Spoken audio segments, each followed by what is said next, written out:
தம்பியோட இணைய திட்டம் இருக்கா? விஜயோட இணையீங்களா அரசியல்ல? இல்ல, நான் அவரோட ஏற்கனவே பேசி இருக்கேன். அரசியலுக்கு வரணும்னு சொன்ன முதல் வரவேற்பு குரல் என்னுடைய குரலாக தான் இந்த ஆண்டு நடந்தது. நீங்க என்னங்க தேர்தலில் ஓட்டு கேட்கவே இல்லை என்றால் ஓட்டுகள் கண்டிப்பாய் வரும். சிந்தனை உள்ளவர்கள் சிந்தித்து பார்த்து ஓட்டிட்டால் கண்டிப்பாய் இங்குதான் விழும். அதற்கு வாழ்த்து சொல்ல வேண்டியதில்லை, வழி சொன்னால் போதுமானது. வழி தவறி போனவர்களை கூட அன்பாக அழைத்து கொண்டு ஓட்டுச்சாவடிகளுக்கு வாருங்கள். வழி தவறி போக வேண்டாம் என்பதுதான் என் அன்பான வேண்டுகோள், அறிவுரையும் கூட. அதை ஏற்றுக்கொள்வீர். கூட்டமெல்லாம் குடும்பமாகிவிடாது, அது கலைந்து விடும்.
ஆடல பேகல, நம்ம சனத்துக்காக ஆடுற.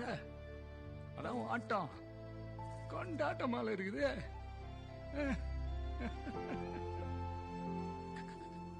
கப்பு முக்கியம் பிகில.